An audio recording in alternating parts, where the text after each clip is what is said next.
নমস্কার বন্ধুরা, আমি সঙ্গীতা, অঙ্গদের মা। অঙ্গদ ওয়ার্ল্ডে আপনাদের অনেক অনেক স্বাগত। বাগানে যাব তার আগে দেখুন আমার বাচ্চাটা কি সুন্দর বোতল নিয়ে খেলা করছে। এত ভালো বাচ্চাটা আমার, কি সুন্দর খেলা করে, কোনো জ্বালা যন্ত্রণা নেই, কোনো কিছুই নেই। চলুন এবার বাগানে চলে এসেছি অনেক ভোর ভোর ছেলেকে নিয়ে। সবার আগে এই যে শীতের গাছগুলোতে এত সুন্দর হালকা হালকা রোদ পড়ছে, রাতের বেলা কুয়াশা পড়ছে, তাতে গাছগুলো তো সুন্দর হচ্ছেই, মাঝে মাঝে আবার সর্ষের খোল জল দিচ্ছি, তরল সার দিচ্ছি। এর সাথে সাথে আগাছাও কিন্তু সুন্দরভাবে বাড়ছে। আর এই আগাছাগুলোকে না তুললে, গাছের সমস্ত খাবার এই আগাছা খেয়ে নিলে আসল যে গাছগুলো রয়েছে সেই গাছে কিন্তু নিউট্রিশন একেবারেই পাওয়া যাবে না।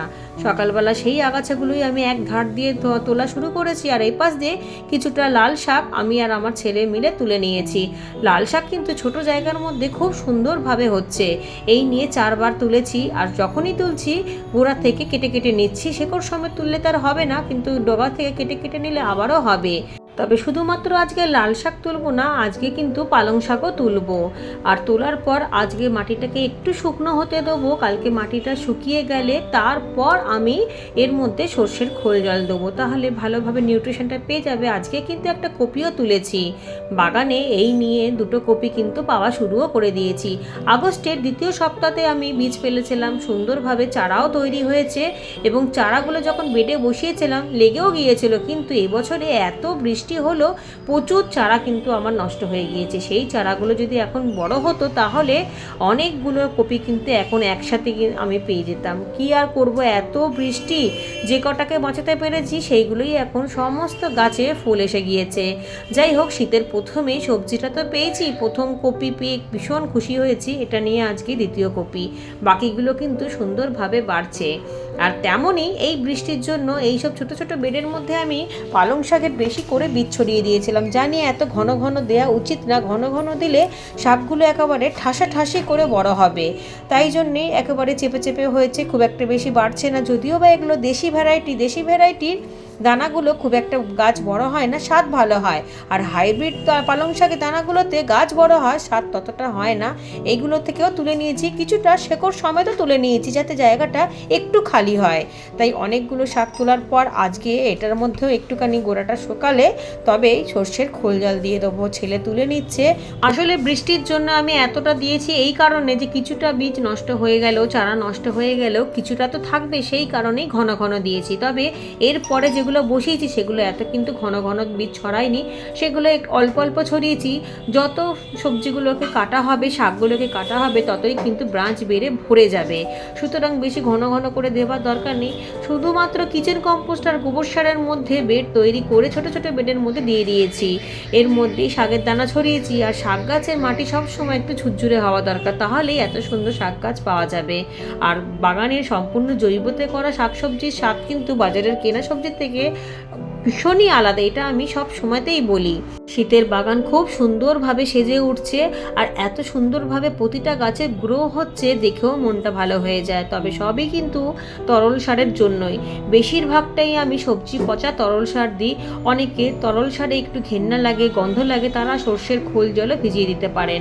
অনেকে বলেন সর্ষের খোল জল কিভাবে দেবো, পোকা হয়ে যায়। 3 দিন ভেজাবেন, তাহলেই কিন্তু হবে। 3 দিনে পোকা লাগবে না। একবার করে প্রতিদিন নাড়িয়ে দেবেন, একটুও পোকা পোকা হবে না। গাছের গোড়ায় অল্প অল্প করে দিয়ে দেবেন, খুব বেশি দেবেন না। গাছের গোড়া যখন ভেজে থাকবে তখন কিন্তু সর্ষের খোল জল দেওয়া যায় না। গাছের গোড়াটা একটু শুকনো হলে তখনই কিন্তু দিতে হবে। এপাশে যে কপির পাতা টাতাগুলো পড়েছে সেগুলো কুচিয়ে আমার ছেলে লাউ গাছের গোড়ায় গোড়ায় দিয়ে দিচ্ছে। লাউ গাছে কিন্তু নতুন করে আবারও কড়া পড়েছে, এর আগে 2টো ফলন পেয়েও গিয়েছি। সেই পুরনো গাছগুলোকেই যত্ন করেছি, তার থেকে আবারও কড়া এসেছে। লঙ্কা গাছে আজকে আবারও একটুখানি ছাই ছড়িয়ে দিচ্ছে আমার ছেলে, কারণ ও জানে লঙ্কা গাছে খুব তাড়াতাড়ি পাতা কুঁকড়ে যায়। তবে বিকালের দিকে কিন্তু আমার ছেলে প্রত্যেকটা দিনই লঙ্কা গাছে ঠান্ডা জল স্প্রে করে দেয়। ঠান্ডা জল স্প্রে করলে লঙ্কা গাছে কখনোই পাতা কুঁকড়াবে না। প্রতিদিন বিকালের টাইমটায় দেওয়াটাই সব থেকে বেশি ভালো। তাছাড়াও এই যে কাঠের ছাইটা আমি তৈরি করে রেখেছি, এর যে ছিবড়াগুলো রয়েছে সেই ছিবড়াগুলোও কিন্তু লঙ্কা গাছের গোড়ায় গোড়ায় আমি দিয়েছি। লঙ্কা গাছ কিন্তু কাঠের ছাই খুব ভালোবাসে। ফুল গাছে আবারও খাবার দেবার সময় হয়ে গিয়েছে। ফুলগুলো কিন্তু দিন দিন সুন্দরভাবে বাড়ছে, তবে এখনও কিন্তু পুষ্ট হতে বাকি রয়েছে ফুল গাছগুলোতে। মাটির মধ্যে অল্প একটুখানি সর্ষের খোল জল তো দেবো, আর একটুখানি ভার্মি কম্পোস্টও দেবো, তাহলে আরও সুন্দরভাবে ফুলগুলো বড় হবে। তবে পাকতে একটু সময় লাগবে, এখনও ঠিকভাবে সময় হয়নি, এখনও অনেকটাই ছোট ছোট রয়েছে আর গোছায় গোছায় হয়েছে। পুরো গাছটাতে পাতা কম, ফুলে ভরে গিয়েছে। এত সুন্দর ফলন হয়েছে এবছরে। আরও হতো যদি না এত বৃষ্টি হতো। বৃষ্টির জন্য তো প্রচুর ফুল ঝরে গিয়েছে অনেক আগেই। পরের বারে যে ফুলগুলো ছিল সেইগুলো অতটা ঝরেনি, সেখান থেকেই কিন্তু বেশিরভাগ গুটি সেট হয়ে গিয়েছে। এপাশে লেবু গাছে নতুন করে আবারও অনেক ফুল এসছে। যেই গুটিগুলো কদিন আগে সেট হয়েছে সেগুলো সুন্দরভাবে বাড়ছে। কয়েকটা লেবু কিন্তু গতকাল আমি তুলেই নিয়েছি। পুরনো লেবু আর বেশি নেই, আসলে লেবু প্রচুর পরিমাণে পাওয়া যায়, সেই কারণেই অনেকটা জমা হয়ে যায়। এদিকে কপি গাছের সমস্ত গাছেই ফুল চলে এসেছে। কয়েকদিন আগেও 2-1টা গাছ বাকি ছিল, কিন্তু আজকে দেখছি প্রত্যেকটা গাছেই ছোট ছোট ফুল ধরতে শুরু হয়ে গিয়েছে। এখানে আর কোনো খাবার দেওয়ার দরকার নেই, মানে সলিড খাবার আর দেবো না। মাঝে একটুখানি গোবর সার গোড়ায় গোড়ায় দিয়েছিলাম, এখন আর সেটা দেওয়ার দরকার নেই। এখন শুধুমাত্র খোল জল দিলেই হবে।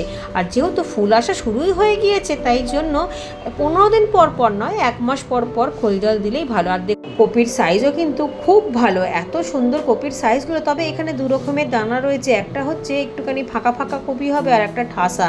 2 রকমের রয়েছে, 2 রকমের দানাই ফেলেছিলাম, সেখান থেকেই সুন্দরভাবে গাছ হয়েছে। আসলে আগস্টের প্রথমের দিকেই আমি, মানে ওই 2য় সপ্তাহতেই আমি বীজ ফেলেছিলাম, সেখান থেকেই প্রথমেই যেহেতু গাছ তৈরি হয়ে গিয়েছে, তাই জন্য শীতের প্রথমেই কপি পাওয়াও শুরু হয়ে গিয়েছে। এদিকের ফুলগুলো বড় হতে হতে ছোট যে গাছগুলো রয়েছে সেগুলোও কিন্তু তৈরি হয়ে যাবে। এপাশের গাছগুলোতেও টমেটো ধরতে শুরু হয়ে গিয়েছিল। আমার ছেলে যেই জায়গাতে দাঁড়িয়ে রয়েছে তার পেছনের সাইডের গাছগুলোতে টমেটো ধরতে শুরু হয়েছিল, এখন আবার এদিক দিয়েও ফুলগুলো কিন্তু সেট হতে যাচ্ছে। বর্ষার সময়তেও প্রচুর ফুল এসেছিল, কিন্তু এত বৃষ্টির কারণে সেই সমস্ত ফুল কিন্তু ঝরে গিয়েছিল।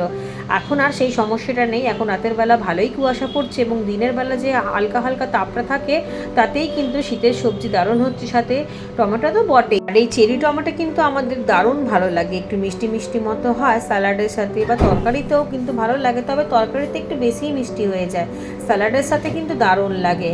লাউয়ে নতুন করে আবার করা এসছে, ওই যে বললাম পুরনো গাছগুলো থেকেই আমি যত্ন করেছিলাম, সেখান থেকেই নতুন করে করা এসছে। আজকে আবার একটা ফুল ফুটেও যাবে।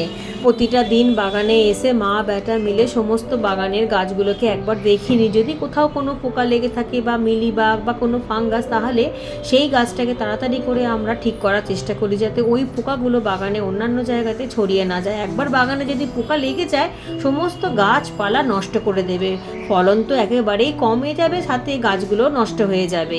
সেই কারণে এই কাজটা খুবই গুরুত্বপূর্ণ। এই সিডলিং ট্রেগুলোকে খালি করে দিতে হবে, কারণ এর মধ্যে অনেক চারা তৈরি হয়ে গিয়েছে, সেই চারাগুলোকে বসিয়েও দিয়েছি 2-1 দিনের মধ্যে।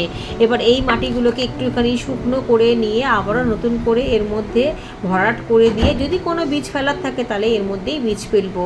খুব তাড়াতাড়ি করে চারাগুলো উঠেও যায় এবং বেড তৈরি করার জন্য সময়টাও আমি পেয়ে যাই। যদিও বা বাগানে অনেক বেড আমার রেডি করাই রয়েছে, দেখা যাক এর মধ্যে কোন কোন বীজ ফেলা যাক।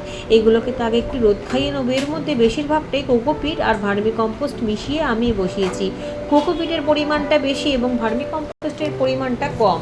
সমস্ত মাটি ঝুরঝুরে করে এর মধ্যে ভরাট করেই বীজ ফেলেছিলাম, সেগুলোকেই সরিয়ে রাখতে বলবো। বাগানের শীতের সবজিতে বাগান একেবারে ভরে গিয়েছে। প্রতিটা বছরই শীতের সবজিতে এবং শীতের ফুলে বাগান একেবারেই ভরে যায়। এত সবজি হয়, তার মধ্যে অনেক রকমের সবজি কিন্তু আমি করতেও পারি না জায়গার অভাবে। অনেক বন্ধুরাই বলেছেন এটা ওটা করতে, কিন্তু আমার এতেই পা ফেলার জায়গা নেই। ছেলে আর আমি অনেক কষ্ট করে আমরা বাগান করি অল্প জায়গার মধ্যে।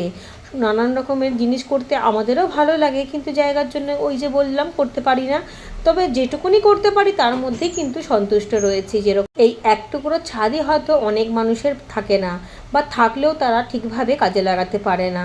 সেই কারণে আমি এইটুকুনি ছাদের মধ্যেই খুব খুশি রয়েছি। অল্প একটুখানি গাছ করি এবং তার মধ্যে ফুল ফল সবজি তাতেই ভালো ফলন দিচ্ছে। একেবারে সম্পূর্ণ ঘরোয়া পদ্ধতিতে জৈবতে বাগান করি, কোনো কেমিক্যাল রাসায়নিক ব্যবহার করি না। অল্প মাটি তেমন নেই, ওই কিচেন কম্পোস্ট দিয়েই মাটি হিসাবে তৈরি করে নিই। কিচেন কম্পোস্টের মধ্যেই গোবর সার মিশিয়েই আমি বেড বানাই, তাতে বেডগুলোও হালকা হয় এবং মাটির সমস্যাগুলোও দূর হয়ে যায়। মাটি আমাদের এখানে ভীষণই সমস্যা, পাওয়া গেলেও তোলার লোক নেই বলে মাটি আমি একেবারেই ব্যবহার করি না।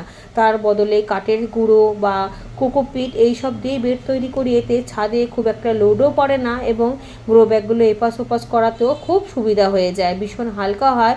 আর গাছের ফলাফল তো আপনারা দেখছেনই, কত সুন্দরভাবে গাছের চেহারা এবং কত সুন্দরভাবে ফুল ফল সবজি সবটাই কিন্তু পাচ্ছি। প্রতিটা সিজনে এইভাবেই আমি ফুল ফল সবজি করি। আর শীতের বাগানে একটুখানি জায়গাটা বেশি লেগে যায়, কারণ শীতের বাগানে ভ্যারাইটিটা আরও বেশি থাকে। নিজের বাগান থেকে প্রত্যেকটা দিন কিছু না কিছু সবজি তুলে রান্না করার মজাটাই কিন্তু আলাদা। যেমন আজকে তুলেছি 2 রকমের শাক আর একটা কপি। প্রতিদিন বাগানে গেলে কিছু না কিছু আপনি পেয়েই যাবেন, হয় কখনো মূলো, কখনো বেগুন, কখনো লাউ, কখনো উচ্ছে করলা। ফুল তো রয়েছে, আর ফল গাছও কিন্তু আমার ছাদ বাগানে বেশ অনেক রকমেরই রয়েছে। সব রকম ফল গাছেই কিন্তু ফল সবসময়তেই ধরে থাকে, কোনো না কোনো গাছে তো আপনি পেয়েই যাবেন। কোনো গাছে একটু কমলে অন্য গাছে সেটাতে থাকে। আজকের মতো ছেলেরা আর আমার কাজ শেষ হয়ে গিয়েছে, এবার আমরা নিচে যাব। তাদের জন্য আমাদের বাচ্চাগুলো অপেক্ষা করে রয়েছে। আপনারা সবাই খুব ভালো থাকুন এবং সুস্থ থাকুন।